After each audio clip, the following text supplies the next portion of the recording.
Handa na ba ang inyong mga puso para sa isang kwentong susubok sa inyong pananaw tungkol sa pag-ibig at sakripisyo? Isang magandang araw po sa inyong lahat, mga minamahal naming tagapakinig. Samahan niyo po akong muli sa isang paglalakbay na puno ng luha, pag-asa at mga hindi inaasahang pag-ibig. Sabi nila, ang kalayaan daw ang pinakamahalagang yaman ng isang tao. Pero paano kung para makamit ang kalayaan ng taong pinakamamahal mo? Kailangan mong isuko ang sarili mong kalayaan. Hanggang saan ang kaya mong ibigay? Ating tunghayan ang kwento ni Alaya at ang presyong kailangan niyang bayaran. Ang ugong ng abalang emergency room ay tila isang malayong tunog na lamang sa pandinig ni Alaya. Ang kaninang pagod mula sa 12 oras na shift ay napalitan ng isang matinding panginginig na nagsimula sa kanyang mga kamay at gumapang sa buo niyang katawan. Hawak pa rin niya ang telepono sa kanyang tainga. Kahit na matagal nang naputol ang linya. Si Mr. Thomas sinagtala. Inaresto po siya. Ang mga salitang iyon ay paulit-ulit na tumatatak sa kanyang isipan. Parang sirang plaka. Ang kanyang tatay Tomas. Ang haligi ng kanyang buhay. Ang nag-iisang taong hindi siya iniwan. Inaresto para sa kasong large-scale estafa? Imposible. Isang simpleng may-ari ng karinderya ang kanyang ama. Paanong masasangkot ito sa ganoong kalaking gulo? Naramdaman ni Alaya na bumagsak ang kanyang mga tuhod. Mabuti na lang at may isang bakanting upuan sa tabi niya. Doon siya napaupo, tulala. Habang ang mundo sa paligid niya ay nagpatuloy sa pag-ikot. Ang amoy ng ospital na dati normal na sa kanya ay tila biglang naging nakakasulasok. Sa sumunod na 2 araw, gumalaw si Alaya na parang isang anino. Sa labas ng istasyon ng pulis, sa ilalim ng walang awang sikat ng araw, nakiusap siya, nagmakaawa, ngunit tanging malamig na pader at mga mukhang walang pakialam ang kanyang hinarap. Nalaman niya ang buong kwento.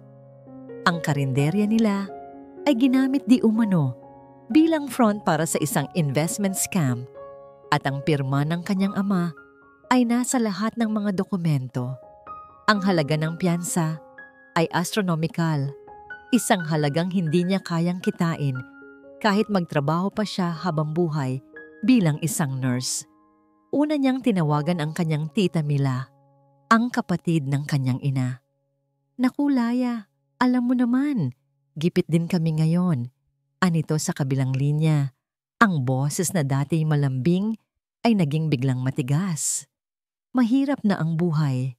Sunod niyang sinubukan ang mga kaibigan, mga dating katrabaho. Pare-pareho ang kanilang sagot, mga dahilan, mga pangakong napapako, mga mensaheng hindi na binabasa. Sa bawat pagtanggi, isang piraso ng kanyang puso ang nadudurog. Sa bawat pagsara ng pinto, lalo siyang nilalamon ng kawalan ng pag-asa. Wala siyang malapitan, nag-iisa siya. Hanggang sa may isang pangalan na bumangon mula sa kanyang desperasyon.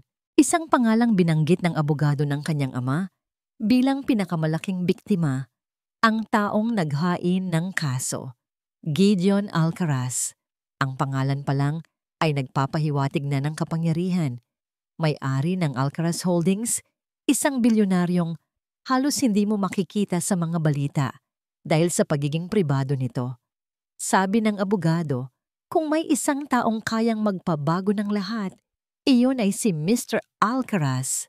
Kaya naman, sa natitirang lakas ng loob, naroon si Alaya ngayon, nakatayo sa lobby ng isang gusaling gawa sa salamin at bakal, na tila ba kayang abutin ang mga ulap.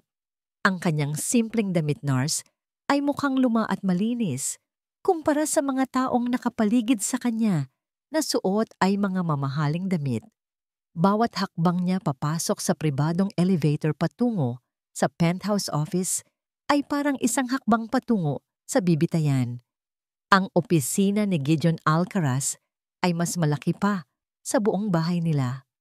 Mula sa bintanang salamin, tanaw ang buong syudad ng Puerto Esperanza. Ngunit ang ganda ng tanawin ay hindi makapagtago sa lamig na bumabalot sa silid. At ang pinagmumulan ng lamig na yon ay ang lalaking nakaupo sa likod ng isang malaking mesa na gawa sa dark mahogany. Hindi ito tumingin sa kanya nang pumasok siya. Ang atensyon nito ay nasa mga dokumentong nasa harapan niya. Matangkad, may matipunong pangangatawan na bakat sa kanyang mamahaling suit at may mukhang tila inukit sa bato. Matalim na panga, seryosong mga mata at isang bibig na hindi yata marunong ngumiti. Miss Sinagtala, anya sa wakas. Ang boses ay kasing lamig ng hangin mula sa aircon. Itinuro niya ang upuan sa harap ng kanyang mesa. Maupo ka. Nanginginig na naupo si Alaya. Mr. Alcaraz, narito po ako para sa tatay ko. Si Tomas Sinagtala, wala po siyang kasalanan. Isa lang po siyang biktima. Base sa mga ebidensya, ang iyong ama ang utak ng lahat. Putol ni Gideon sa kanya, hindi inaalis ang tingin sa mga papel. Hindi po totoo yan. Pakiusap. Maniwala po kayo sa akin. Handa po akong gawin ang lahat. Babayaran ko po ang lahat ng nawala sa inyo. Kahit unti-unti. Magtatrabaho po ako. Doon lang inangat ni Gideon ang kanyang tingin. At sa unang pagkakataon, sinalubong ng mga mata nito ang mga mata ni Alaya. Malamig. Walang emosyon. Tila ba sinusuri siya? Kinikilatis ang bawat hibla ng kanyang pagkatao. Hindi ko kailangan ng pera mo, Miss Sinagtala. Ang halagang nawala sa kumpanya ko ay barya lang kumpara sa pinsalang idinulot nito sa reputasyon namin. Kung gayon, ano po ang kailangan nyo? Halos pabulong na tanong ni Alaya. Ang lalamunan ay tuyong-tuyo. Tumayo si Gideon at lumakad patungo sa bintana. Tinitingnan ang syudad sa ibaba. May 4 akong anak. Ang kanilang ina ay pumanaw na. Kailangan nila ng isang ina. At kailangan ko ng isang asawa para patatagin ang imahe ng pamilya ko. Humarap ito sa kanya. Ang mukha ay seryoso pa rin. Iuurong ko ang kaso laban sa iyong ama. Sasagutin ko ang piyansa niya at lahat ng gastusin sa abogado. Isang sinag ng pag-asa ang sumilay sa puso ni Alaya. Talaga po? Sa isang kondisyon, dugtong ni Gideon, ang bawat salita ay mabigat at may katiyakan. Pakakasalan mo ako.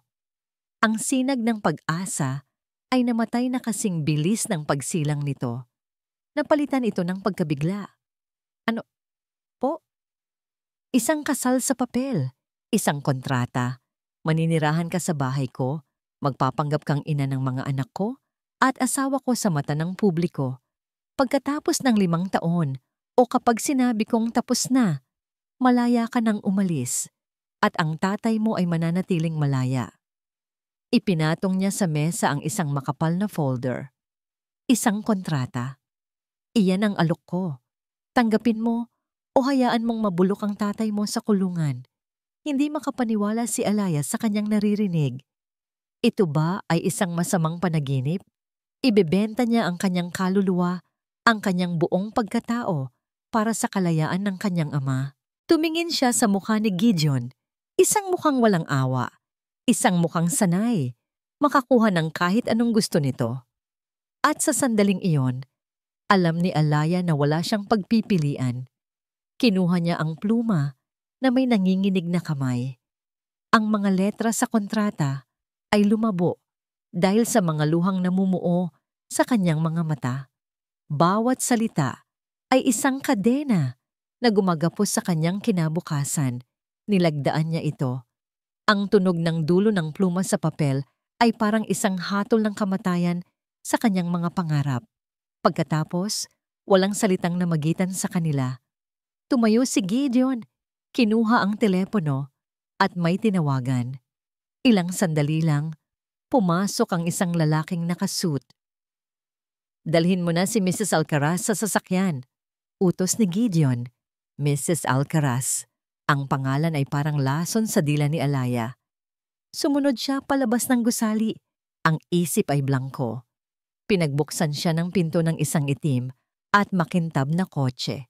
Sa kanyang pag-upo sa malambot na leather seat, naramdaman niya ang huling hibla ng kanyang dating buhay na napuputol, dumaan ang sasakyan sa isang malaking bakal na gate.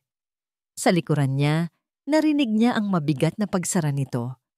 Isang tunog na nagsasabing wala nang atrasan. Nakakulong na siya. Kung may salitang makapaglalarawan sa Villa Alcaraz, iyon ay nakakalula. Hindi ito isang bahay, kundi isang palasyo. Mula sa malawak na hardin na perpektong pagkakaalaga, ngunit walang kahit isang bulaklak na wala sa lugar.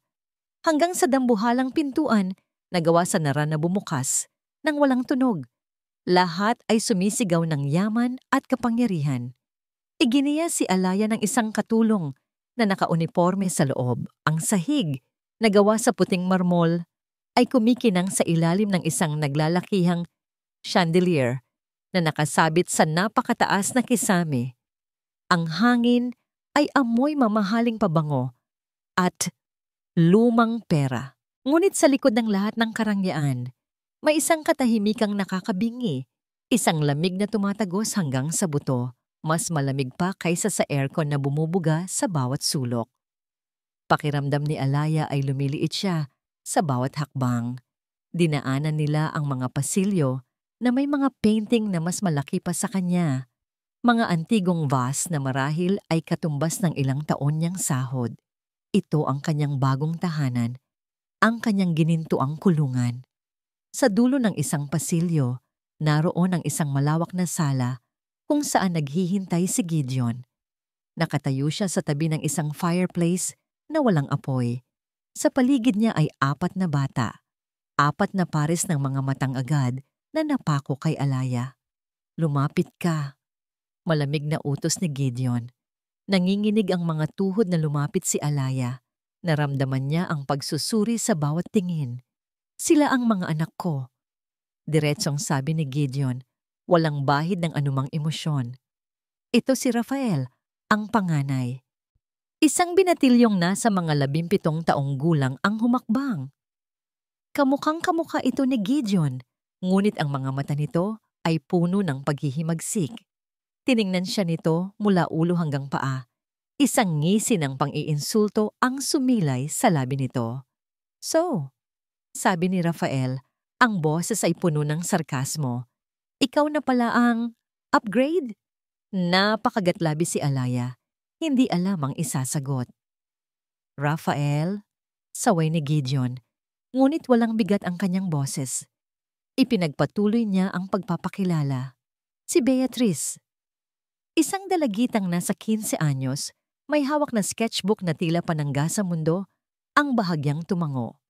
Hindi ito nagsalita, ngunit ang mga mata nito sa likod ng makapal na salamin ay puno ng lungkot at kawalan ng tiwala. Si Leo at si Sofia ang bunso. Pagtatapos ni Gideon, ang 10 taong gulang na si Leo ay tiningnan lang siya ng may pagtataka, habang ang maliit na si Sofia, na marahil ay nasa 6 na taong gulang, ay nagtago sa likod ng kanyang ama, ngunit sumilip pa rin ng may kuryosidad. Walang nagsalita. Ang tanging maririnig ay ang mahinang tunog ng aircon. Si Alaya ang bumasag sa katahimikan. Hello sa inyo, sabi niya sa pinakamalambing na boses na kaya niya. Ako si Laya.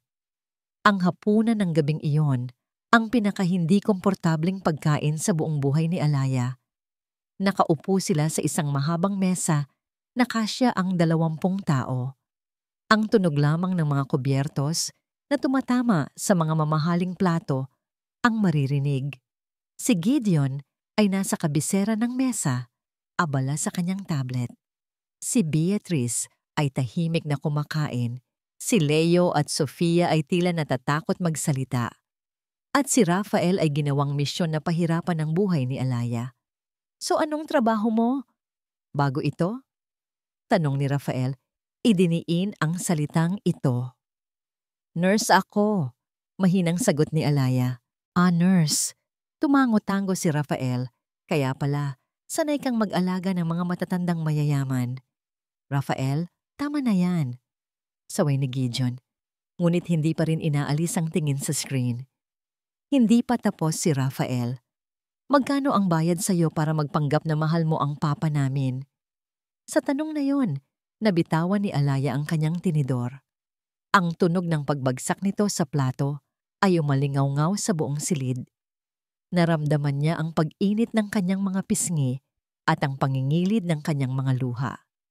Yumuko na lang siya at hindi na kumibo. Pagkatapos ng walang katapusang hapunan, mabilis siyang nagpaalam para umakyat sa kanyang kwarto. Isang kwartong mas malaki pa sa sala ng dati nilang bahay, ngunit kasing lamig at impersonal ng isang hotel suite. Doon, hinayaan na niyang bumagsak ang mga luhang kanina pa niya pinipigilan. Isang mahinang katok sa pinto ang nagpatigil sa kanya. Nag-aalangan siyang binuksan ito. Isang magandang babae na halos kaedad niya ang nakangiti sa kanya. "Hi," sabi nito sa malambing na boses. "Ako si Clarita, pinsan ng mga bata. Sorry kung ngayon lang ako nakapagpakilala. At pasensya ka na kay Rafa, ha? Ganoon lang talaga yon mula ng..." Hindi nito tinapos ang sasabihin. "Okay lang," sagot ni Alaya. Pinupunasan ng kanyang mga luha. "Huwag kang mag-alala," sabi ni Clarita. Hinawakan ng kanyang braso. Ang hawak nito ay nagbibigay ng kakaibang kapanatagan.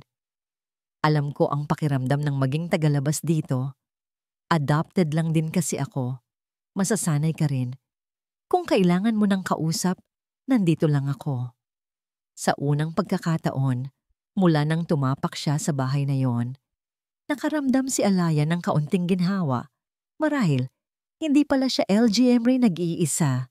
Ngunit ang ginhawang yon ay agad na naglaho. Isang katulong ang dumating at sinabing pinapatawag daw siya ni Gideon sa library. Ang library ay isa na namang malawak na silid, puno ng mga libro mula sahig hanggang kisame. Nakatalikod si Gideon, nakatingin sa labas ng bintana. "Isasama kita sa isang charity ball sa Sabado," sabi nito. Hindi lumilingon. "Ihahanda ng stylist ko ang lahat ng kailangan mo. Ang tungkulin mo lang ay ngumiti at tumayo sa tabi ko." Tumangulang si Alaya. "May mga ilang bagay na kailangan mong malaman." Pagpapatuloy nito, sa wakas ay humarap na sa kanya. May inabot itong isang papel, isang listahan. Iyan ang mga patakaran sa bahay na ito, ang mga dapat at hindi mo dapat gawin. Number 1, huwag kang papasok sa dating kwarto ng asawa ko. Number 2, huwag mong pakikialaman ang pag-aaral ng mga bata. At number 3, ang pinakaimportante sa lahat, tumingin ito ng diretso sa kanyang mga mata at naramdaman ni Alaya ang muling paglamig ng kanyang dugo. "This is a business arrangement, Alaya. Tandaan mo yan. Huwag mong kakalimutan ang lugar mo dito." Pagkasabi niyon, tinalikuran na siya nito. Naiwan si Alaya na nakatayo doon, hawak ang papel na parang isang hatol. Bumalik siya sa kanyang kwarto na parang isang zombie. Ang kaunting pag-asang ibinigay ni Clarita ay nilamon ng mapait na katotohanan. Isa lang siyang tau-tauhan, isang binayarang aktres. Habang nakahiga siya sa malaking kama, sa gitna ng kadiliman, may narinig siyang isang mahinang tunog mula sa kabilang dingding. Isang tunog ng paghikbi. Nagmumula ito sa direksyon ng kwarto ni Beatriz. Napatayo si Alaya. Gusto niyang kumatok. Gusto niyang pumasok at tanungin kung ano ang problema. Iyon ang sinisigaw ng kanyang pagiging nurse, ng kanyang pagiging tao. Ngunit pagkatapos, naalala niya ang mga salita ni Gideon. "Huwag mong kakalimutan ang lugar mo." Napaupo siyang muli sa kama, ang puso ay nag-aalinlangan. Dito, sa malamig na paraisong ito, kahit ang pagdamay ay tila may hangganan. Para kay Gideon Alcaraz, ang mundo ay isang serye ng mga transaksyon at kalkuladong desisyon. Ang kanyang tahanan ay hindi naiiba. Pinapatakbo niya ito nang may parehong malamig na kahusayan tulad ng kanyang kumpanya. Bawat katulong ay may tiyak na tungkulin. Bawat schedule ay nasusunod. Ang katahimikan ay isang asset. Ang emosyon ay isang liability. Ang pagdating ni Alaya Sinagtala ay isang kinakailangang pagbabago sa sistema. Isang solusyon sa isang problema. Sa kanyang mga mata, ang babae ay isang investment. Kapalit ng kalayaan ng ama nito, magbibigay ito ng imahe ng katatagan para sa kanyang pamilya. Simple, malinaw, walang puwang para sa komplikasyon. Kaya naman, nang marinig niya ang isang malakas na kalabog mula sa hardin na sinundan ng isang matinis na iyak, ang unang pumasok sa isip niya ay inis. Isang abala, isang pagkasira sa maayos na takbo ng kanyang hapon. Nang bumaba siya mula sa kanyang home office, ang nadatnan niya ay eksakto sa inaasahan niya. Kaguluhan. Dalawang katulong ang nagpapanik, hindi alam ang gagawin. Si Leo, ang kanyang 10 taong gulang na anak, ay nakaupo sa damuhan, umiiyak habang sapo ang kanyang braso na may malaking sugat at tila baluktot ang posisyon. Anong nangyari? Tanong ni Gideon. Ang boses ay matigas at may awtoridad. Sir, nahulog po sa treehouse. Naglalaro po. Nanginginig na sagot ng isang yaya. Bago pa man siya makapagbigay ng utos, isang anino ang mabilis na dumaan sa kanyang gilid. Si Alaya. Nakasuot lang ito ng simpleng bestida, ngunit ang kilos nito ay biglang nagbago. Ang babaeng tahimik at laging nakayuko sa hapagkainan ay nawala. Ang pumalit ay isang taong may tiwala sa sarili at alam na alam ang ginagawa. Huwag ninyong gagalawin. Ang boses ni Alaya, na dating mahina, ay naging biglang matatag at malinaw. Lumuhod siya sa tabi ni Leo. Leo baby, look at me. Tumingin ka kay Tita Laya, okay? Huminga ka ng malalim. Ang kanyang mga kamay ay gumalaw ng may bilis at katiyakan. Habang ang isang kamay ay marahang hinahaplos ang buhok ni Leo para pakalmahin ito, ang isa naman ay maingat na sinusuri ang braso ng bata nang hindi ito direktang hinahawakan. Kumuha kayo ng yelo, ibalot sa tuwalya. Manang, kailangan ko po ng 2 matigas na karton o kahit anong patag na bagay at mga panyo o tela. Utos niya sa mga katulong.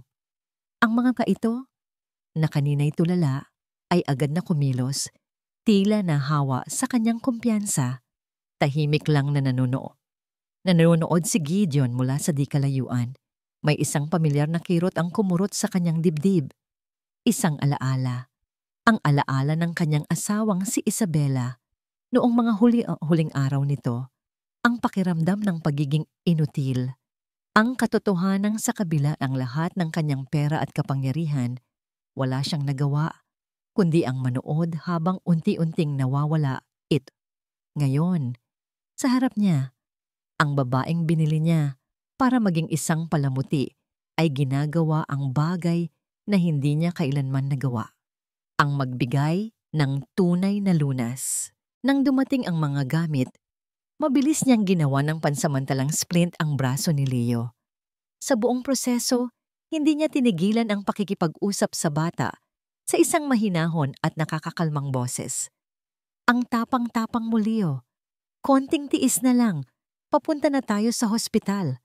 Nang buhatin niya si Leo, isang bagay na dapat ay ginawa ni Gideon, nakita niya ang tingin ng bata. Puno yun ng tiwala. Isang tingin na matagal na niyang hindi nakita mula sa sariling mga anak. Magdamag na binantayan ni Alaya si Leo sa ospital at maging sa pag-uwi nito, hindi na ito inutusan ni Gideon. Kusa niya itong ginawa.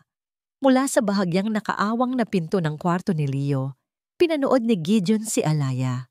Pinupunasan nito ang noo ng bata, tinitiyak na komportable ito at kinukwentuhan hanggang sa ito'y makatulog.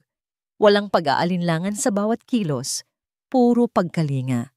Kinabukasan, ang almusal ay ibang-iba. Tita Laya, can you put jam on my bread? Masayang sabi ni Leo. Ang braso ay nakakast na, ngunit ang mukha ay masigla. Me too, Mami Laya. Segunda naman ni Sofia, umupo sa silyang katabi ni Alaya. Natigilan si Gideon sa pag-inom ng kape. Mami Laya. Ang salitang yon ay parang isang dagitab na gumulat sa kanya. Maging si Alaya ay sandaling natigilan, ang pisngi ay bahagyang namula. Ngunit ngumiti lang ito at inasikaso ang dalawang bata. Maging si Beatrice ay tila hindi na gaanong mailap. Paminsan-minsan ay sumusuhulyap kay Alaya nang may bahid ng paghanga. Si Rafael lang ang nanatiling nakasimangot sa isang sulok. Isang bagay ang nagbago, isang bagay na hindi niya inaasahan. Ang babaeng ito ay hindi lang sumusunod sa kontrata. Ginagampanan niya ang isang papel na higit pa sa napag-usapan. Pumasok si Clarita sa dining room, dala ang kanyang matamis na ngiti. "Good morning everyone! Kamusta na ang ating pasyente?" Nakita nito ang eksena sa mesa. Si Leo at Sofia na agaw pansin kay Alaya. Ang ngiti ni Clarita ay hindi nagbago, ngunit may kumislap sa mga mata nito. Isang bagay na mabilis ding nawala. Lumapit ito kay Gideon at bumulong, sapat lang para marinig niya. "Mabuti na lang. At isang magaling na nurse ang nakuha mo. Pinsan, alam na alam niya talaga kung paano kunin ang loob ng mga tao." Ang mga salita ay tila isang simpleng papuri. Ngunit sa pandinig ni Gideon, na sanay sa mga double meaning sa mundo ng negosyo, mayroon itong ibang kahulugan. Alam na alam niya kung paano kunin ang loob ng mga tao. Iyon ba ang nakikita niya? Isang tunay na pagkalinga? O isang napakagaling na pag-arte mula sa isang babaeng sanay na sanay sa kanyang propesyon? Ang unang sinag ng paghanga na nagsimulang sumilay sa puso ni Gideon ay biglang nilambungan ng ulap ng pagdududa. Lumipas ang mga linggo at unti-unting nagkaroon ng kakaibang ritmo ang buhay ni Alaya sa loob ng Villa Alcaraz. Ang dating nakakabinging katahimikan ay napalitan na ng mga mahihinang tunog ng buhay. Ang halakhak ni Sofia habang naglalaro sila ng taguan sa hardin. Ang mga tanong ni Leo tungkol sa mga bituin. At paminsan-minsan, ang mahinang tunog ng lapis ni Beatrice sa kanyang sketchbook. Naging anino niya ang dalawang bunsong anak ni Gideon. Sa umaga, tinutulungan niya silang maghanda para sa eskwela. Sa hapon, nagbabasa sila ng mga kwento o gumagawa ng art projects. Natuklasan ni Alaya na sa likod ng pagiging tahimik ni Beatrice ay isang pambihirang talento sa pagguhit. Ang mga pahina ng sketchbook nito ay puno ng mga imahe ng kalungkutan, mga puno walang dahon, mga ibong may sirang pakpak. Isang hapon, nakita niya itong nakaupo sa ilalim ng isang malaking puno ng akasya. Pilit na iginuguhit ang mukha ng isang babae mula sa isang kupas na litrato, ang kanyang ina. "Maganda siya," mahinang sabi ni Alaya, umupo sa tabi nito.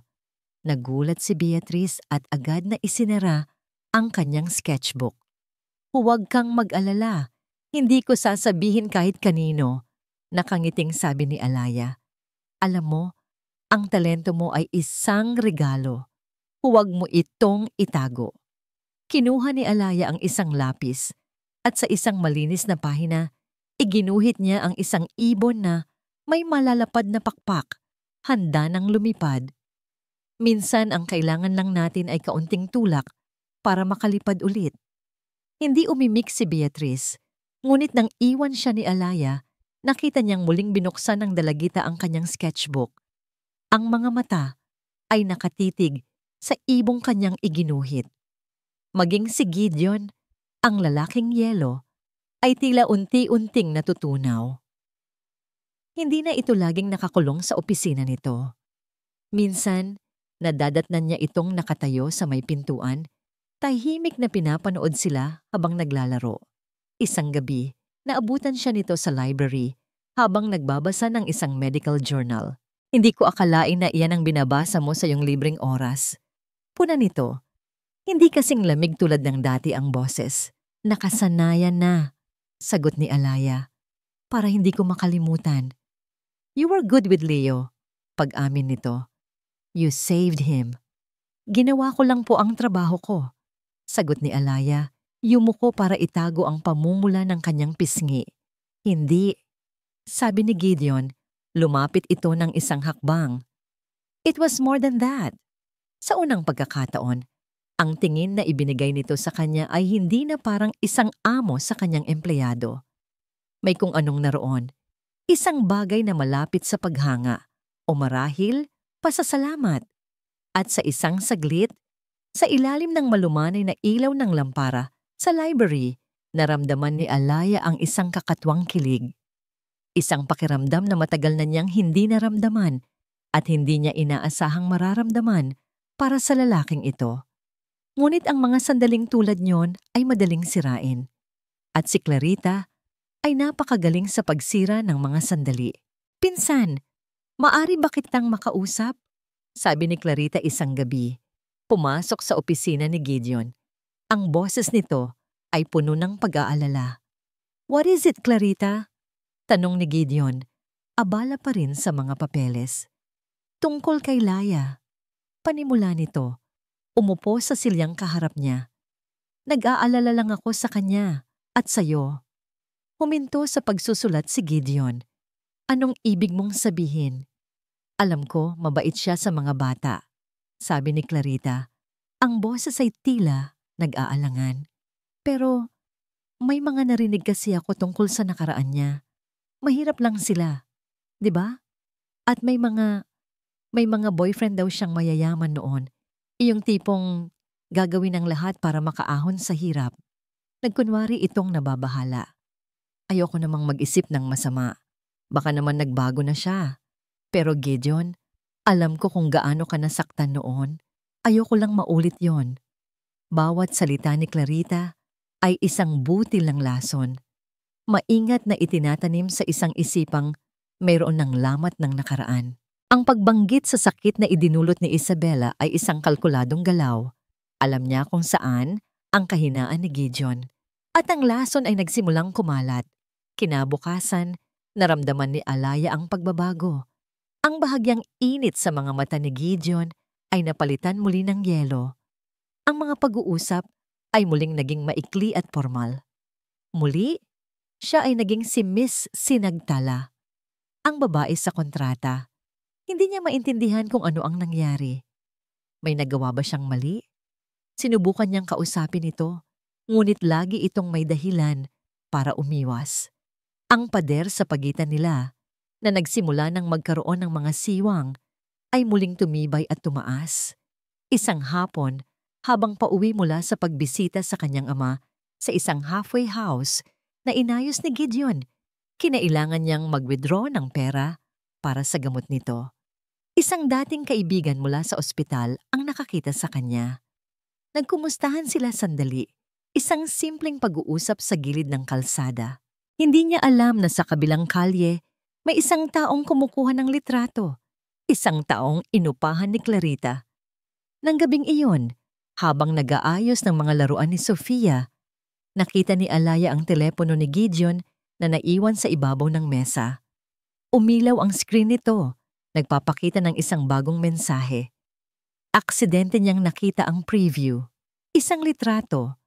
Ang litrato niya habang kausap ang kanyang kaibigan kaninang hapon. At sa ilalim nito, isang mensahe mula sa isang hindi kilalang numero. "Mag-ingat ka sa ahas, sa loob ng pamamahay mo." Naramdaman ni Alaya na nanlamig ang kanyang buong katawan. Hindi ang litrato ang nagpatakot sa kanya, kundi ang kasinungalingang kinakatawan nito. May isang taong gumagawa ng kwento. May isang taong sumisira sa kanya. At sa pagtingin niya sa pasilyo, nakita niya si Clarita na nakatayo doon, nakangiti sa kanya. Isang matamis na ngiti na ngayon, sa kanyang paningin, ay puno ng kadiliman. Ang litratong natanggap ni Gideon ay parang gasolinang ibinuhos sa nagbabaga ng pagdududa sa kanyang dibdib. Isang lalaki. Hindi niya kilala. At si Alaya nakangiti. Ang mga bulong ni Clarita ay umalingaw-ngaw sa kanyang isipan. Gagawin ang lahat para makaahon sa hirap. Ang buong akala niya ay nag-uumpisa na siyang magtiwala. Ngunit ang litratong iyon, kasama ang alaala ng pagtataksil ni Isabela, ay muling nagtayo ng pader sa kanyang puso. Naging mas malamig siya, mas malayo. Bawat ngiti ni Alaya sa mga bata ay tila isang kalkuladong pag-arte. Bawat kabaitan nito ay tila isang pagganap. Ngunit may mga pagkakataon na ang katotohanan ay sumisingaw, mas matindi at mas maliwanag kaysa sa anumang kasinungalingan. At dumating ang katotohanan iyon sa anyo ng isang tahimik na hapon ng Sabado. Isang merienda ang inihanda ni Clarita para sa mga bata. Isang espesyal na cake na siya mismo raw ang gumawa. Paborito ni Leo. Masayang sabi nito, inilalapag ang isang chocolate cake na may mga tinadtad na mani sa ibabaw. Hindi ba't allergic si Leo sa mani? Mahinang tanong ni Alaya. Ang boses ay puno ng pag-aalala. Naku, hindi na ngayon. Nakangiting sagot ni Clarita. Maliit lang naman yan. At sabi ng doktor, baka outgrown na niya. Huwag kang mag-alala, Laya. May kung anong mali sa ngiti ni Clarita. Ngunit sa harap ng mga batang sabik ng kumain, hindi na nakipagtalo si Alaya. Si Gideon, nakadarating lang mula sa opisina, ay naupo sa sala. Pinapanood ang lahat mula sa malayo. Ang isip ay abala pa rin sa mga problema sa trabaho at sa litratong bumabagabag sa kanya. Ilang minuto lamang matapos kainin ni Leo ang kanyang hiwa ng cake, nagsimula ang bangungot. Una, isang mahinang pag-ubo. Sumunod ang pamumula ng kanyang mukha. At pagkatapos, ang pinakakinatatakutang tunog. Isang hirap na paghinga na tila may pumipigil sa hangin na makapasok sa kanyang mga baga. Leo! Tawag ni Gideon, agad na napatayo. Ngunit si Alaya ang unang nakakilos. Sa isang iglap, nasa tabi na siya ni Leo. Ang mga mata ng bata ay nanlalaki sa takot. Ang mga labi ay nagsisimula ng mangitim. Anaphylactic shock, ang pinakamabilis at pinakanakamamatay na uri ng allergic reaction. Tumawag kayo ng ambulansya. Bilis! Sigaw ni Alaya. Ang boses niya ay hindi na mahina. Ito ay boses ng isang commander sa gitna ng digmaan. Lahat ng pag-aalinlangan, lahat ng hiya ay naglaho. Si Clarita ay napasigaw, nagpapanggap na natataranta. Diyos ko, anong nangyayari? Hindi siya pinansin ni Alaya. Ang buong atensyon niya ay na kay Leo. May EpiPen ba siya? Ano yon? Naguguluhang tanong ni Gideon. Ang puso ay nagsimulang dumagundong sa takot. Isang auto-injector para sa allergy. Kailangan niya ito ngayon din. Wala. Wala kaming ganyan. Sagot ng isang yaya. Napamura si Alaya sa kanyang isipan. Ang ospital ay halos 30 minuto ang layo. Hindi aabot si Leo. Isandal ninyo siya. Utos niya habang kinakapa ang pulso ng bata. Mabilis. Masyadong mabilis. Ang utak niya ay gumana na parang isang makina. Tiningnan niya ang paligid, naghahanap ng kahit anong pwedeng gamitin. Ang kanyang mga mata ay napadako sa first aid kit na palagi niyang dala-dala sa kanyang bag. Isang ugali na hindi niya maiwan-iwan mula pa noong nursing student siya. Mayroon doong antihistamine, ngunit hindi iyon sapat. Masyado nang malala ang reaksyon. Si Gideon ay nakatayo lang doon, paralisado. Ang parehong pakiramdam ng kawalan ng magawa na naramdaman niya noon kay Isabela ay bumabalik. Ang kanyang bilyones, ang kanyang kapangyarihan, lahat ay walang silbi sa harap ng kamatayan. Ngunit hindi si Alaya. Hindi siya paralisado. Gideon, makinig ka sa akin, sabi ni Alaya. Ang mga mata ay nakatitig sa kanya, nag-aapoy sa determinasyon. Kailangan kong gumawa ng isang emergency procedure. Kailangan kong buksan ang daanan ng hangin niya. Magtiwala ka sa akin. Walang pag-aalinlangan sa kanyang boses. Walang takot. Tanging ang desperadong pangangailangang iligtas ang isang buhay. Tumingin si Gideon sa kanyang anak na halos hindi na humihinga at pagkatapos ay sa babaeng nasa harap niya. Sa sandaling iyon, ang lahat ng pagdududa, lahat ng bulong ni Clarita Lahat ng multo ng nakaraan ay naglaho. Ang nakikita na lang niya ay isang profesional, isang tagapagligtas. Gawin mo, sabi niya, ang boses ay basag. Sa tulong ng isang kutsilyo mula sa kusina na nilinis ng alak at isang malinis na tubo ng ballpen, ginawa ni Alaya ang isang emergency cricotyrotomy.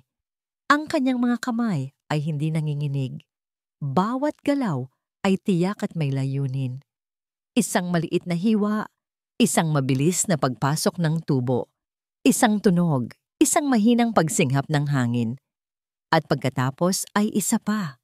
Nang dumating ang mga paramedic, naabutan nila si Leo na humihinga na. Bagamat hirap pa rin, naabutan nila si Alaya na duguan ng mga kamay. Ngunit kalmado, habang binibigay ang lahat ng mahahalagang impormasyon. Sa ospital, habang naghihintay sila sa labas ng emergency room, sinabi ng doktor, kung hindi dahil sa ginawa niya, wala na sana ang anak ninyo. Mr. Alcaraz, she saved his life. Period. Nakatayo si Clarita sa isang sulok, namumutla. Si Gideon naman ay nakaupo, nakatingin sa kanyang mga kamay. Ngunit ang mga mata niya ay nasa babaeng nakatayo sa dulo ng pasilyo. Nakatingin sa bintana, ang balikat ay bahagyang nanginginig ngayon na tapos na ang lahat. Nilapitan niya ito. Hindi niya alam kung ano ang sasabihin. Ang mga salitang salamat ay tila masyadong mababaw. Alaya, sabi niya sa wakas. Lumingon ito. May mga luha sa kanyang mga mata. Ngunit hindi ito luha ng kalungkutan, kundi ng kaginhawaan. Hinawakan ni Gideon ang kamay nito. Malamig.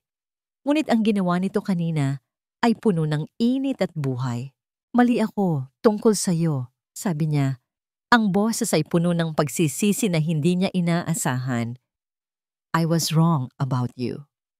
Sa sandaling iyon, sa malamig at sterile na pasilyo ng ospital, naramdaman ni Alaya na ang lahat ng sakit, lahat ng pagtitiis ay nagkaroon ng halaga. Hindi na mahalaga ang kontrata. Ang mahalaga ay ang buhay na kanyang nailigtas. Ang mga araw pagkatapos ng insidente sa ospital ay parang isang panaginip para kay Alaya. Ang yelo na bumabalot sa Villa Alcaraz ay unti-unting natunaw at sa unang pagkakataon, naramdaman niya ang init ng isang tunay na tahanan. Si Gideon ay naging ibang tao. Ang mga pader na itinayo nito sa paligid ng kanyang puso ay gumuho at sa likod ng mga guhong iyon, natagpuan ni Alaya ang isang lalaking may kakayahang magpakita ng kabaitan at pagmamalasakit. Ang mga pag-uusap nila ay hindi na tungkol sa mga patakaran o schedule. Napunta na ito sa mga pangarap, sa mga kwento tungkol sa mga bata, at paminsan-minsan sa mga sugat ng nakaraan. Ikinuwento nito ang tungkol kay Isabela, hindi na may galit, kundi may isang malalim na lungkot. I pushed her away. Pag-amin nito isang gabi habang nakaupo sila sa balkonahe, pinapanood ang mga ilaw ng syudad. Masyado akong naging abala sa trabaho. Akala ko, sapat na ang maibigay ko ang lahat ng material na bagay. Hindi nagsalita si Alaya. Nakinig lang siya at sa kanyang pakikinig, naramdaman niyang gumagaan ang pasanin ni Gideon. Maging si Rafael, na dati puno ng galit, ay nagsimulang magpakita ng respeto. Walang salitang namutawi sa bibig nito, ngunit ang dating mapanuyang tingin ay napalitan ng isang tinging may pag-aatubili na tila ba kinikilala na ang babaeng kinamumuhian niya ay ang mismong nagligtas sa buhay ng kanyang kapatid. Ngunit ang pinakamatamis na pagbabago ay ang regalo mula kay Gideon. Isang maliit na kahon na iniwan nito sa ibabaw ng kanyang kama. Sa loob, isang simpleng silver na locket. Para saan to? Tanong niya nang magkita sila. A thank you is not enough. Sagot ni Gideon, ang mga mata ay seryoso. Hindi ko alam kung paano ka pasasalamatan. Ang simpleng regalo na yon, para kay Alaya, ay mas mahalaga pa kaysa sa lahat ng yaman sa loob ng bahay. Ito ay isang simbolo isang pag-amin, isang pangako ng isang bagong simula. Nagsimula siyang maniwala na marahil ang kasal na nagsimula bilang isang kontrata ay maaaring maging isang bagay na totoo. Ngunit sa bawat sinag ng araw na tumatama sa villa, may isang anino na lalong humahaba at nagiging mas madilim. Ang anino ni Clarita. Para kay Clarita, ang pagbabagong nagaganap ay isang deklarasyon ng digmaan. Ang bawat ngiti ni Gideon para kay Alaya, ang bawat mabait na salita, ang bawat sandali ng kanilang pagiging malapit ay parang mga karayom na tumutusok sa kanyang puso. Ang posisyon na matagal na niyang inaasam-asam, ang buhay na pinapangarap niya, ay unti-unting inaagaw ng babaeng dapat sanay isa lang pansamantalang tau-tauhan. Nawawalan na siya ng oras. Kailangan na niyang kumilos.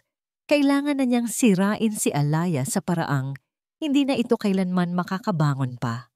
At gagamitin niya ang pinakamalakas na sandata, ang pera at ang multo ng nakaraan. Isang hapon, pumasok si Clarita sa opisina ni Gideon. Ang mukha ay basang-basa sa luha. Hawak niya ang isang brown envelope na nanginginig. Gideon, pinsan, hindi ko na kaya. Humihikbing sabi nito. Hindi ko na kayang itago to. Agad na napatayo si Gideon. Clarita, anong problema? Sinubukan ko, sabi nito. Ang bawat salita ay puno ng pighati. Sinubukan kong maniwala na nagbago na siya. Pero hindi pala. Inilatag niya ang laman ng envelope sa mesa ni Gideon. Mga bank statement, mga dokumentong nagpapakita ng sunod-sunod na pag-transfer ng malalaking halaga mula sa isang secondary account ni Gideon patungo sa isang hindi kilalang account. Ano to? Kunot noong tanong ni Gideon. Iyan ang mga account ni Laya. Umiiyak na sabi ni Clarita. Inuunti-unti niya. Kinukuha niya ang pera mo, Gideon. Nag-iipon siya para sa pag-alis niya. Ang mga dokumento ay mukhang lehitimo. Ang mga petsa ang mga halaga. Lahat ay detalyado. Ito ay isang obra maestra ng panloloko na ginawa sa tulong ng isang bihasang hacker na matagal na niyang kasabwat. Hindi ko maintindihan, sabi ni Gideon. Ngunit ang lamig ay nagsisimula nang bumalik sa kanyang boses. At hindi lang yan ang pinakamasakit. Humagulgol si Clarita. Kinuha nito ang kanyang telepono at pinindot ang play. Isang boses ang umalingaw-ngaw sa silid. Boses ni Alaya. Hindi mo naiintindihan. Kailangan ko lang gawin to para sa tatay ko. Konting tiis na lang. Pag nakuha ko na ang kailangan ko, aalis din ako. Hindi ko naman talaga siya mahal.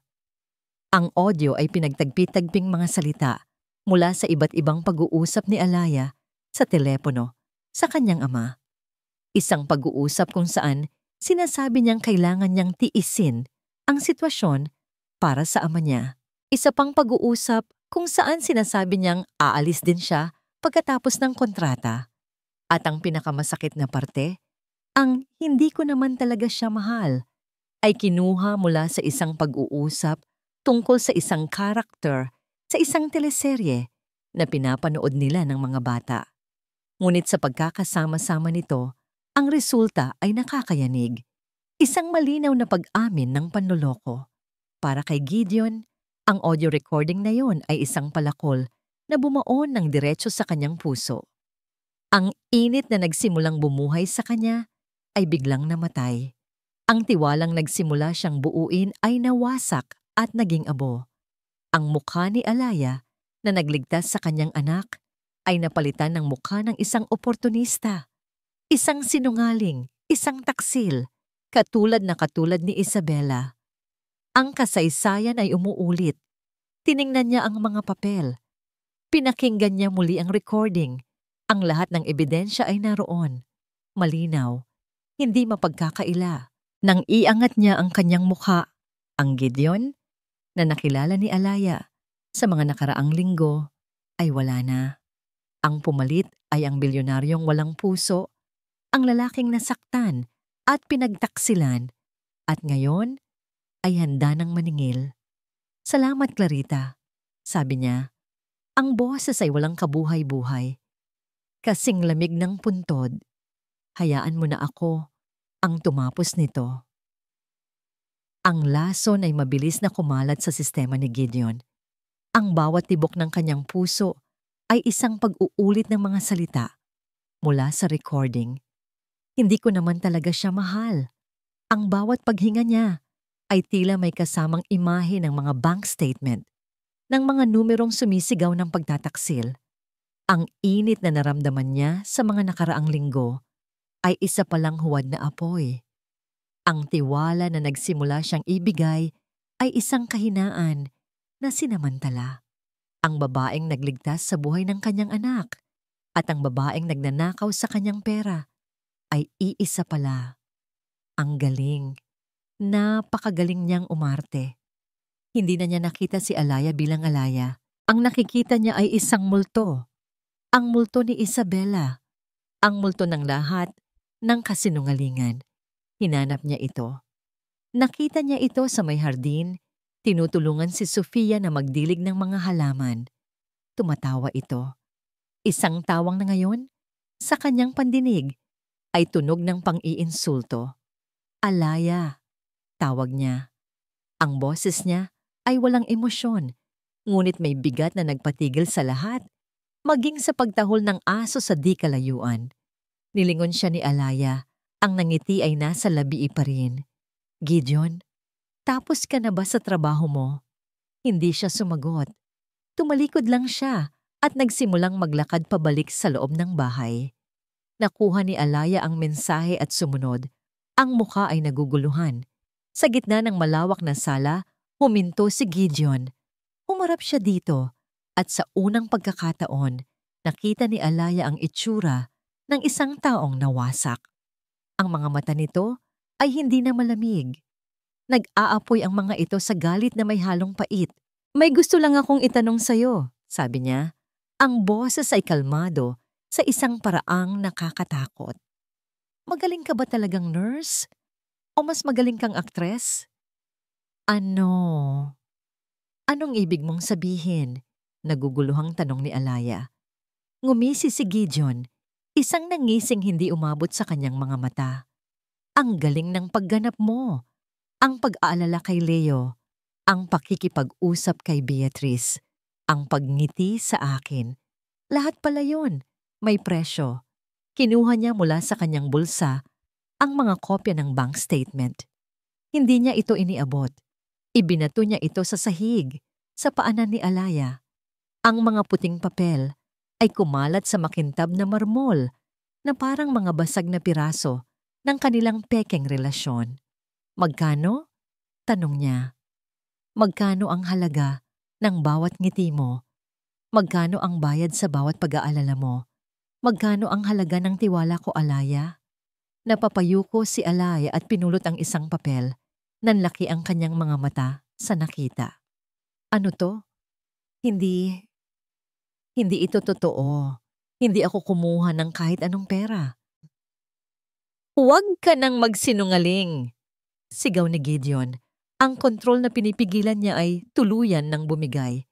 Ang boses niya ay umalingaw-ngaw sa buong kabahayan. Akala mo ba tanga ako? Akala mo ba hindi ko malalaman? Gideon, maniwala ka sa akin. Umiiyak nang sabi ni Alaya, lumalapit sa kanya. Hindi ko alam kung saan nanggaling yan. Isa itong pagkakamali. Pagkakamali. Tumawa siya ng mapait. Narinig ko, Alaya. Narinig ko mismo sa bibig mo na ginagawa mo lang to para sa tatay mo. Na aalis ka rin pag nakuha mo na ang kailangan mo. Na hindi mo naman talaga ako mahal. Sa pagbanggit niya sa huling mga salita, naramdaman niya ang kirot. Mas matindi pa kaysa sa inaasahan niya. Ang pag-amin na nasaktan siya ay mas nagpagalit pa sa kanya. Hindi totoo yan. Isang patibong yan. Pakiusap. Pakinggan mo ako. Nagmamakaawang sabi ni Alaya. Ang mga luha ay malayang dumadaloy sa kanyang mga pisngi.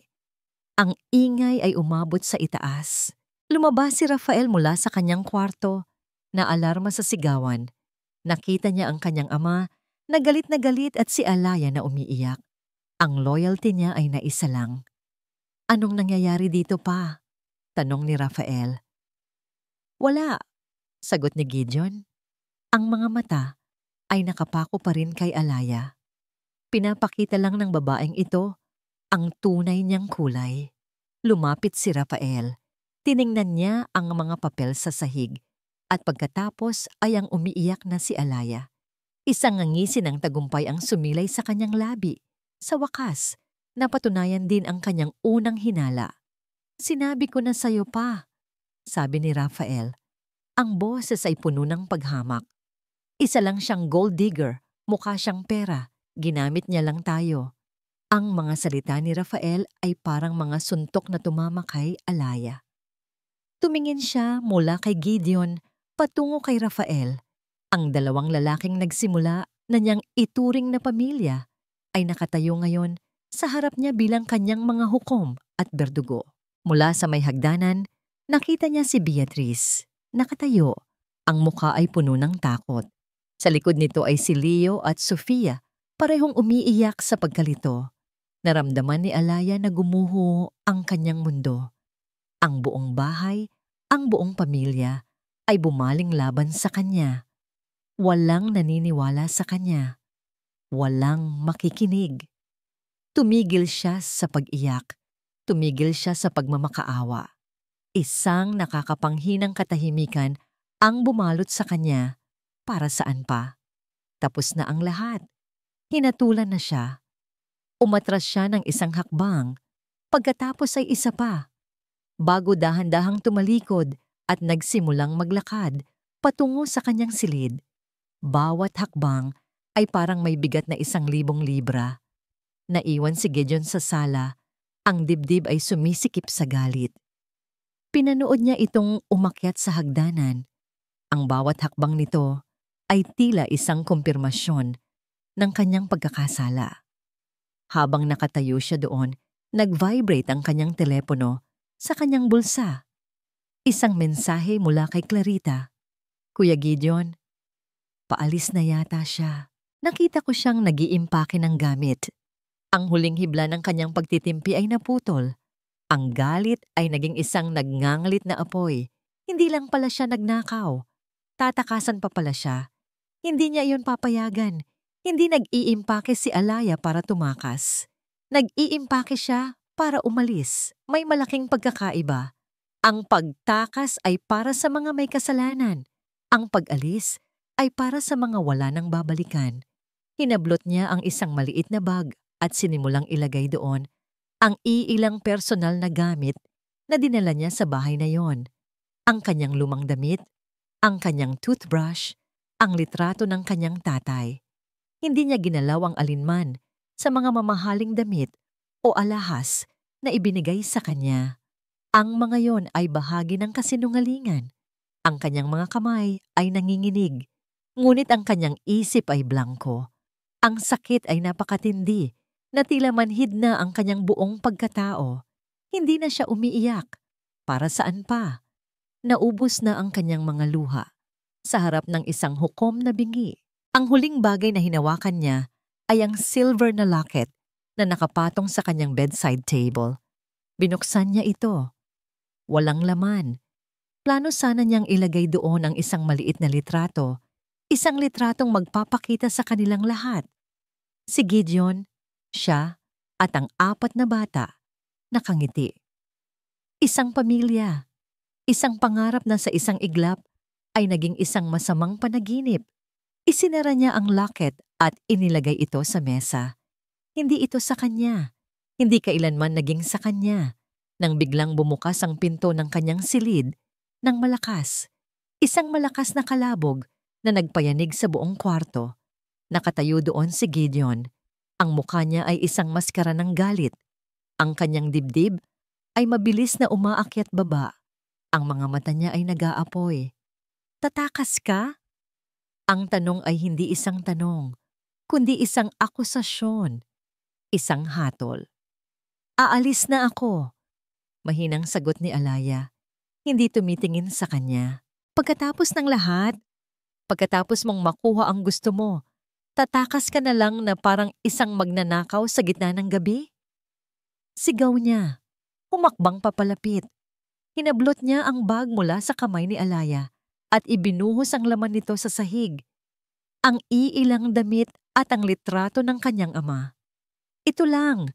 Nasaan ang pera, Alaya? Nasaan ang perang ninakaw mo? Wala akong ninakaw. Sabi ni Alaya, ang boses ay basag ngunit may dignidad. Alam mo yan. Ang alam ko ay kung ano ang nakita ko at kung ano ang narinig ko. Hinawakan niya si Alaya ng mahigpit sa braso. Ang pagkakahawak niya ay masakit. Walang bahid ng anumang lambing na minsan na niyang ipinakita. Isa kang sinungaling, isang manggagamit.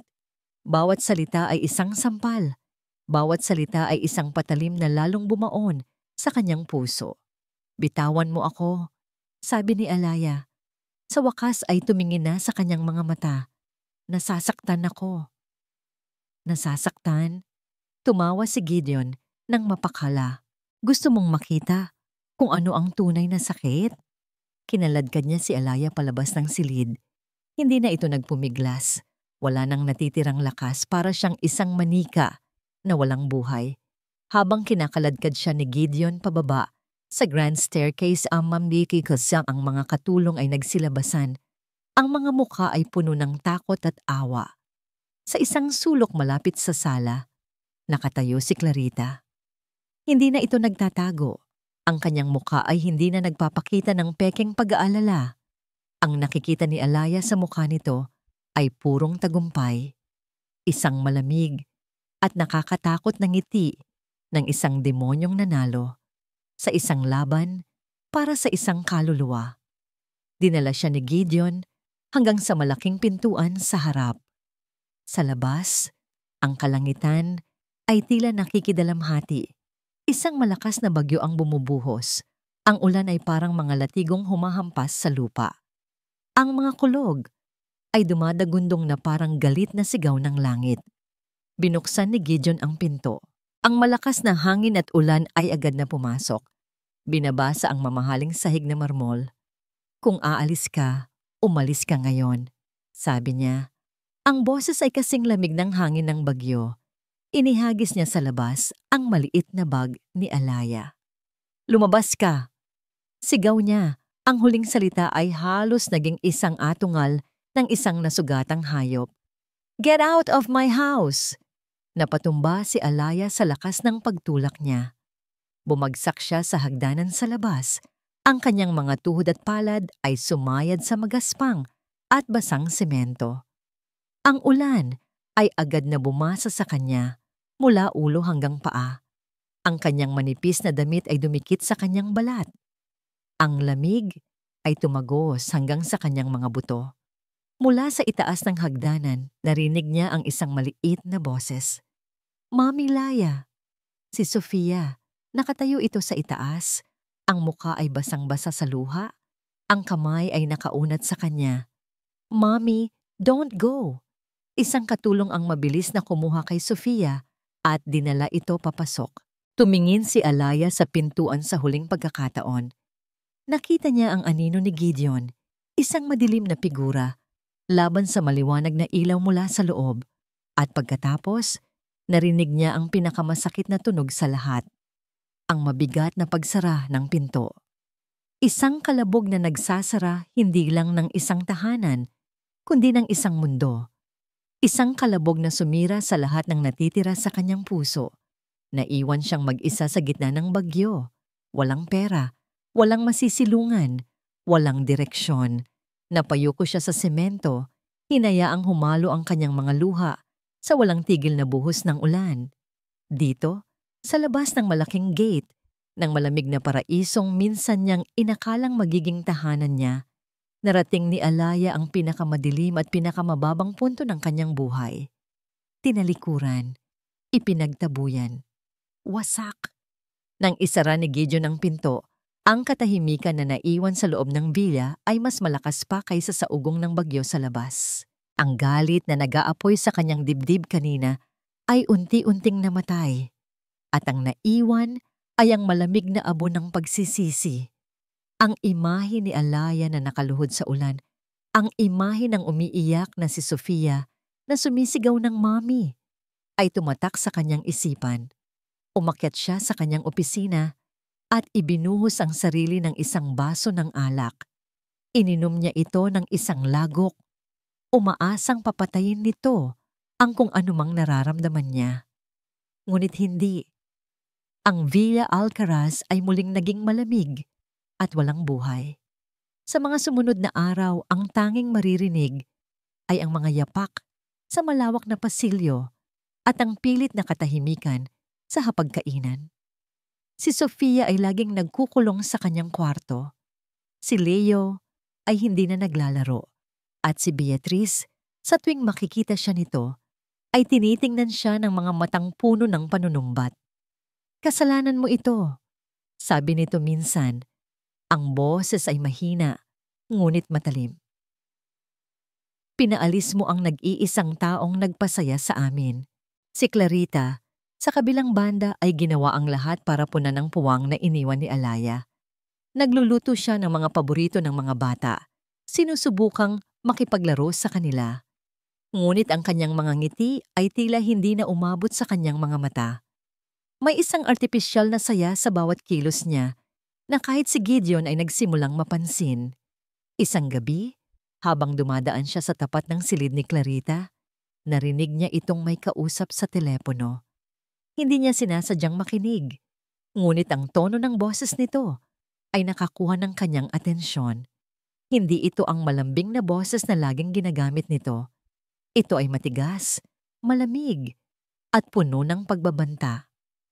Sinabi ko sa'yo, nakuha ko na ang pera. Narinig niyang sabi ni Clarita. Itikom mo na lang ang bibig mo kung ayaw mong masunog kasama ko. Hintayin mo ang tawag ko. Biglang ibinaba nito ang telepono. Kumunot ang noo ni Gideon. Anong pera? Isang maliit na binhi ng pagdududa ang itinanim sa kanyang isipan. Isang napakaliit na binhi. Ngunit sa isang lupang tuyo at puno ng pagsisisi, ito ay nagsimulang tumubo. Kinabukasan, sinubukan niyang huwag itong pansinin. Ngunit ang mga salitang iyon-iyon ay bumabagabag sa kanya. Pumasok siya sa library, naghahanap ng makakaabala sa kanyang isipan nang may isang bagay na nahagip ang kanyang paningin sa ibabaw ng mesa. Ang silver na locket. Naiwan ito ni Alaya. Kinuha niya ito at binuksan. Walang laman. Naalala niya ang araw na ibinigay niya ito. Ang saya sa mga mata ni Alaya. Isang saya na. Totoo. Hindi iyon kayang pekein. O baka naman, napakagaling lang talaga niyang umarte. Ngunit ang binhi ng pagdududa ay naroon na. At nagsimula siyang magtanong. Una, binalikan niya ang mga bank statement.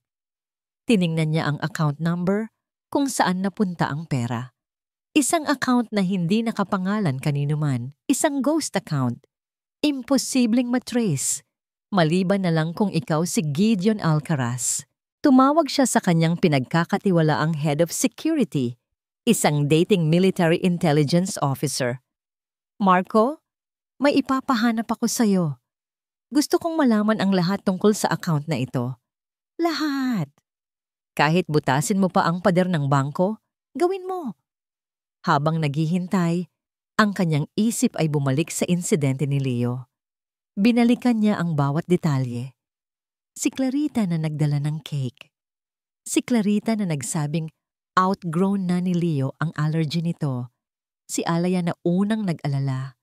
Pinatawag niya ang doktor ng pamilya. Doc, posible bang ma-outgrow ng isang bata ang isang matinding peanut allergy na tulad ng kay Leo? Tanong niya.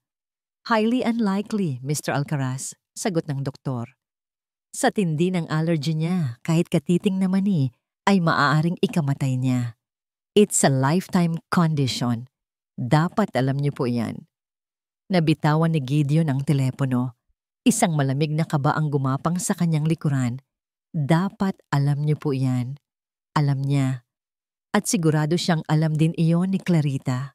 Hindi ito pwedeng maging isang aksidente. Nang gabing iyon, pumasok si Beatrice sa kanyang opisina. Tahimik itong naglapag ng isang piraso ng papel sa kanyang mesa. Pinabibigay niya. Sabi nito, tinutukoy si Alaya. Bago mabilis na umalis. Isang guhit kamay. Ang sketch ay nagpapakita ng isang pamilya, isang ama, isang ina, at 4 na anak na magkakasamang nagtatanim ng isang maliit na puno. Sa ilalim, may isang sulat. Sana, iyon na iyon. Ang huling piraso ng ebidensya na kailangan niya para makita ang katotohanan. Ang babaeng gumuhit nito, ang babaeng nagligtas sa kanyang anak, ang babaeng nag-iwan ng laket. Hindi iyon ang babaeng nagnakaw at nagtaksil sa kanya. Nagkamali siya. Isang napakalaking pagkakamali. Kasabay ng realisasyong yon, tumunog ang kanyang telepono. Si Marco. Sir, sabi nito sa kabilang linya. Ang boses ay seryoso. Natunto na namin ang may-ari ng account. Pero hindi lang yan ang nalaman namin. Ang parehong account na ito ay konektado sa isang mas malaking network. Ang parehong network na responsable sa investment scam na ibinintang kay Mr. Thomas Sinagtala. Napahawak si Gideon sa gilid ng kanyang mesa para suportahan ang sarili. Sino? Tanong niya. Kahit na ang kanyang puso ay sumisigaw na ng pangalan. Nag-atubili si Marco ng isang segundo bago sumagot. Ang lahat ng ebidensya, Sir, lahat ng digital footprint at financial trail ay iisang tao lang ang tinuturo. Ang katahimikan sa library ni Gideon ay mas mabigat kaysa sa mga lumang libro na nakahanay sa mga estante. Bawat segundo na lumilipas ay tila isang paghahanda para sa isang bagyo na mas malakas pa kaysa sa bagyong nagpabagsak kay Alaya. Hawak niya ang isang manipis na folder. Sa loob nito ay ang katotohanan. Isang katotohanang napakasakit at napakadilim na halos hindi niya kayang paniwalaan. Ang mga bank record, ang mga phone log, ang testimonya mula sa mga taong sangkot sa scam. Lahat ng hibla ay nagtuturo sa iisang tao. Pinindot niya ang intercom. Yaya, pakitawag si Clarita. Sabihin mo, hinihintay ko siya dito sa library. Ilang sandali lang, pumasok si Clarita. Ang kanyang ngiti ay kasing tamis ng dati. Ang kanyang mga mata ay nagpapanggap pa rin na puno ng kawalang malay. Nakasuot siya ng isang puting bestida na tila isang anghel na bumaba sa lupa. Pinapatawag mo raw ako, pinsan? Tanong niya. Ang boses ay malambing. May problema ba? Itinuro ni Gideon ang upuan sa harap ng kanyang mesa. Maupo ka, Clarita. May kailangan tayong pag-usapan. Sumunod ito. Ang kilos ay puno pa rin ng kumpiyansa. Umupo ito ng diretso, tila handa ng gampanan ang kanyang papel bilang mapagmalasakit na kamag-anak. Hindi nagsalita si Gideon. Dahan-dahan niyang inilabas ang mga papel mula sa folder at inilatag ang mga ito sa mesa isa-isa. Ang unang papel ay isang kopya ng bank statement na ibinigay nito sa kanya. Ang pekeng ebidensya laban kay Alaya. Ang sumunod na papel ay isang tunay na bank statement na nagpapakita na ang perang nawala ay napunta sa isang ghost account. At ang huling papel ay isang larawan. Isang larawan ni Clarita na kasama ang isang kilalang hacker. Nakuha sa isang coffee shop 1 linggo bago nito ibigay ang mga pekeng dokumento. Ang ngiti sa mukha ni Clarita ay dahan-dahang naglaho. Napalitan ito ng pagkalito at pagkatapos ay ng bahagyang takot. Ano? Ano ang mga yan? Tanong niya. Ang boses ay nagsisimula ng manginig. Ang tawag dyan ay katotohanan. Malamig na sabi ni Gideon. Isang bagay na matagal mo nang pinagtataguan. Inilatag pa niya ang ibang mga ebidensya. Ang mga ulat mula sa investigador na nagpapakita na siya ang nag-utos na kunan ng litrato si Alaya. Ang mga phone record na nagpapakita ng kanyang koneksyon sa mga taong nagpatakbo ng investment scam. Ang galing mo, Clarita, sabi ni Gideon. Ang boses ay walang emosyon, ngunit ang bawat salita ay may bigat ng bakal. Napakagaling ng plano mo. Ibinagsak mo si Tito Tomas, ang taong kumupkop sa'yo. Siniraan mo si Alaya, ang kapatid-kapatiran mo na walang ginawa kundi ang mahalin ka, at halos mapatay mo ang pamangkin mo. Sa pagbanggit kay Leo, ang boses ni Gideon ay nagkaroon ng bahid ng galit. Alam mong allergic si Leo sa mani. Hindi yun aksidente. Doon, sa harap ng hindi matitinag na mga ebidensya, ang maskara ni Clarita ay tuluyang gumuho. Ang imahe ng isang mabait at kaawa-awang ampon ay naglaho na parang usok. Ang pumalit ay isang estranghero. Ang kanyang mga mata ay hindi na nagpapakita ng takot. Nag-aapoy na ang mga ito sa galit at pagkamuhi. "Oo!" Sigaw niya na patayo. "Oo! Ako nga ang gumawa ng lahat ng iyon." At ano ngayon? Isang tawa ang kumawala sa kanyang mga labi. Isang tawang hindi masaya, kundi puno ng kabaliwan. Bakit? Dahil sawang-sawa na ako. Sawang-sawa na akong maging anino lang ni Alaya. Ako dapat ang nasa lugar niya. Ako dapat ang minamahal. Ako dapat ang maging isang Alcaraz. Lahat ng bagay na mayroon siya, dapat ay sa akin. Patuloy niya sa pagsigaw. Ang mukha ay nag-iba na. Ang atensyon ni Tatay Tomas, ang mga kaibigan, ang respeto, kahit ikaw. Ako dapat ang pinakasalan mo, Gideon. Hindi ang walang kwentang nurse na yon. Tumingin siya kay Gideon na may halong pagnanasa at galit. Pinlano ko ang lahat. Ang pagbagsak ni Tatay, ang pagpasok ni Alaya dito. Akala ko, kapag nawala na siya, ako na ang makikita mo. Ngunit kahit anong gawin ko, siya pa rin. Kahit na ipinagtabuyan mo na siya, alam kong siya pa rin ang nasa puso mo. Napahakbang paatras si Gideon, hindi dahil sa takot, kundi dahil sa pagkasuklam. Ang babaeng nasa harap niya ay isang halimaw na binalutan ng balat ng anghel.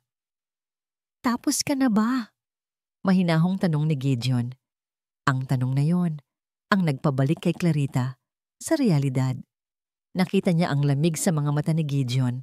Walang awa, walang pag-intindi, tanging paghuhusga. Hindi pa ito tapos," sabi niya. Ang boses ay naging isang desperadong bulong.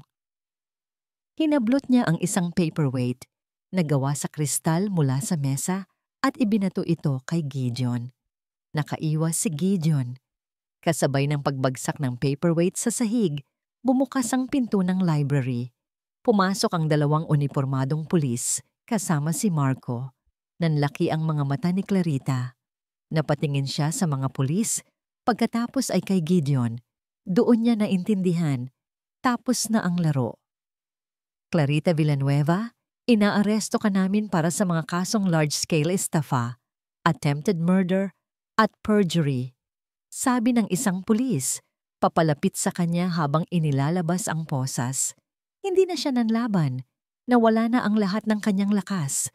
Habang pinuposas ang kanyang mga kamay, ang tingin niya ay nakapako kay Gideon. "Hindi mo sana ito malalaman," sabi niya. Ang boses ay puno ng lason. "Kung naging mas matalino ka lang sana, kung hindi ka sana nagpadala sa kasinungalingan ko.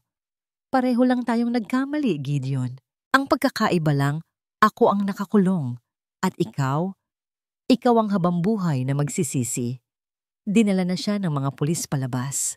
Habang naglalakad sila sa pasilyo, ang huling halakhak niya ay umalingaw-ngaw sa buong kabahayan. Isang halakhak na puno ng kabiguan at paghihiganti. Naiwan si Gideon sa gitna ng nagkalat na mga papel, sa gitna ng katahimikan. Ang mga huling salita ni Clarita ay tumagos sa kanya na parang isang punyal. Ikaw ang habambuhay na magsisisi. Napaupo siya sa kanyang silya, ang bigat ng kanyang pagkakamali ay dumagan sa kanya ng buong buo. Kinuha niya ang litrato ni Alaya mula sa drawer. Tiningnan niya ang mga mata nitong puno ng kabaitan. Mga matang nilapastangan niya, mga matang pinaniwala niya sa isang kasinungalingan. Alam na niya kung ano ang kailangan niyang gawin. Hindi na para sa sarili niya, kundi para sa babaeng sinira niya. Ang folder na iniwan ni Gideon ay nanatiling nakasara sa ibabaw ng mesa ni Alaya sa loob ng 3 araw.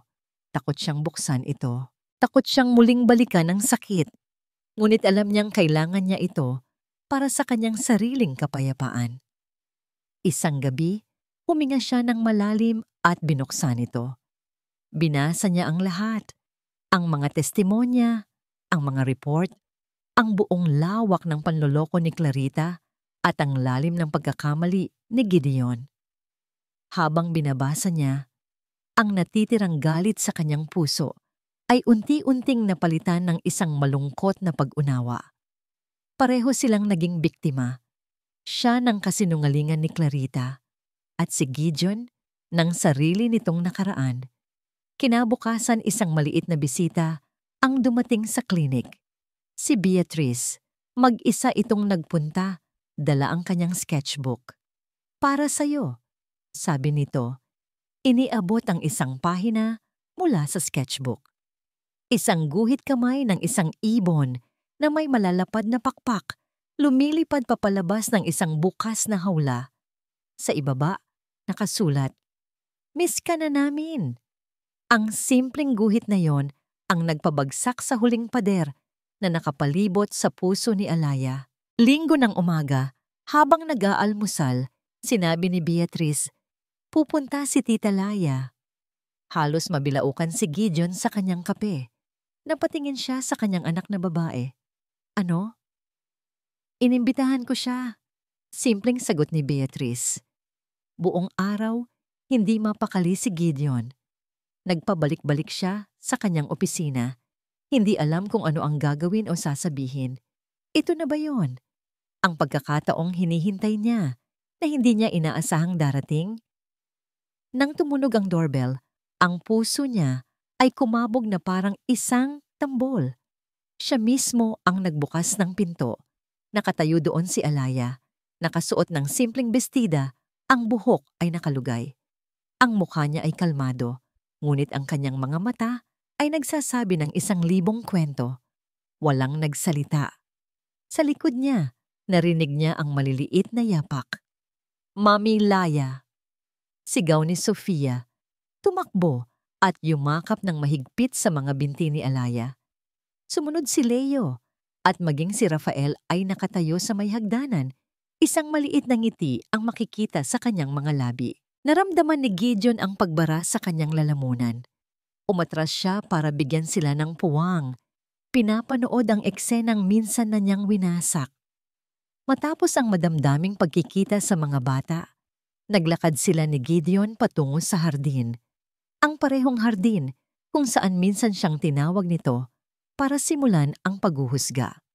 "Salamat sa pagpunta," sabi ni Gideon. Ang boses ay mahina. "Para sa mga bata," sagot ni Alaya. "At para na rin sa akin."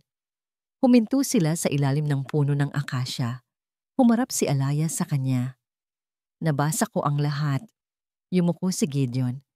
"Laya ay Wag," putol ni Alaya. "Hayaan mo muna akong magsalita." Huminga siya ng malalim. "Ang ginawa mo ay halos sumira sa akin, Gideon. Ang sakit. Hindi mo alam kung gaano kasakit. Bawat gabi, naririnig ko pa rin ang pagsara ng pinto na yon." Napakagatlabi si Gideon. Tinatanggap ang bawat salita na parang isang nararapat na parusa. Ngunit, pagpapatuloy ni Alaya, "Nakita ko rin ang sakit sa mga mata mo. Alam kong ang galit mo ay hindi lang para sa akin. Para rin yun sa sarili mo at sa nakaraan mo. Hindi nito binubura ang kasalanan mo, pero naiintindihan ko." Tumingin siya sa malayo, sa mga batang naglalaro. "Ang pagpapatawad ay hindi madali at hindi ko alam kung kailan. o paano ko maibibigay ng buo. Pero ang alam ko, ayokong mabuhay na may dalang galit sa puso ko. Tumingin siya pabalik kay Gideon. Kaya oo, pinapatawad kita, Gideon. Ang mga salitang yon ay parang isang alon na humugas sa lahat ng bigat na dinadala ni Gideon. Sa unang pagkakataon, sa loob ng maraming taon, naramdaman niyang malaya siyang huminga. Ngunit alam niyang hindi pa tapos. Hindi sapat ang kapatawaran mo, Laya. Sabi niya, ang boses ay puno ng sinseridad. Hindi ko mapapatunayan sa iyo araw-araw na karapat-dapat ako. Hayaan mo akong ipakita sa iyo. Lumuhod siya sa harap ni Alaya, hindi bilang isang bilyonaryo, kundi bilang isang lalaking nagsusumamo. Kinuha niya ang kamay nito. Alaya, sinagtala. Sabi niya, tinitingnan ito ng diretso sa mga mata. Ang unang kasal natin ay isang kontrata, isang kasinungalingan. Ngayon, gusto kong mag-umpisa muli. Kinuha niya mula sa kanyang bulsa ang isang maliit na kahon. Hindi ito naglalaman ng isang mamahaling singsing na may diamante, kundi isang simpleng silver band. Pakasalan mo ako. This time, for real. Hindi bilang isang ina para sa mga anak ko, kundi bilang asawa ko, partner ko, at ang nag-iisang babaeng gusto kong makasama habang buhay. Hayaan mo akong buuin ka, at hayaan mo akong buuin din ang sarili ko. Kasama ka. Ang mga luha ay malayang dumaloy sa mga pisngi ni Alaya. Ngunit ngayon, ito ay mga luha ng pag-asa. Oo, bulong niya. Yes. Isang linggo pagkatapos noon, sa hardin ng Villa Alcaraz, may isang maliit na seremonya. Walang malaking handaan. Sila lang 6. Sa gitna ng hardin, magkakasama silang nagtanim ng isang maliit na puno ng nara. Bawat isa. Si Gideon, si Alaya, si Rafael, si Beatrice, si Leo, at si Sofia ay naglagay ng isang dakok ng lupa sa ugat nito. Isang simbolo ng kanilang bagong simula. Isang pamilyang binuo hindi ng dugo, kundi ng pagpapatawad, pag-asa, at isang pag-ibig na sinubok ng apoy at naging mas matatag. Habang pinapanood nila ang kanilang maliit na puno na matatag na nakatayo sa ilalim ng sikat ng araw, alam nilang mahaba pa ang kanilang lalakbayin. Ngunit sa pagkakataong ito, lalakbayin nila ito ng magkakasama. At dito po nagtatapos ang kwento ni Gideon at Alaya. Isang kwentong nagpapatunay na ang tunay na pag-ibig ay hindi matatagpuan sa karangyaan o sa mga perpektong simula. Ito ay itinatayo, pinagtitibay at inaalagaan sa gitna ng mga pagsubok.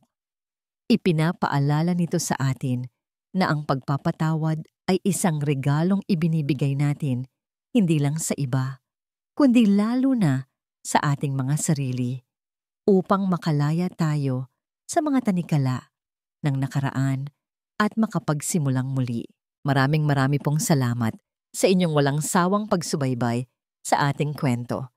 Sana po ay napulutan ninyo ng aral at inspirasyon ang paglalakbay ni Alaya at Gideon. Nais po naming marinig ang inyong mga saloobin. Ano po ang pinakapaborito ninyong parte ng kwento? At anong uri naman ng kwento ang gusto ninyong mapakinggan sa susunod? I-comment nyo lang po sa ibaba. Hindi dito nagtatapos ang ating paglalakbay. Marami pa pong kwentong kasing ganda at mas puno ng aral dito sa aming channel. Kung nagustuhan nyo ang kwentong ito, i-like, i-share sa pamilya at mga kaibigan, at mag-subscribe na rin para lagi kayong updated sa mga susunod pa naming kwento. I-click nyo ang notification bell para kayo ang unang makarinig kapag may bago kaming upload. Pagpalain po kayo ng Panginoon, kayo at ang inyong buong pamilya. Hanggang sa muli,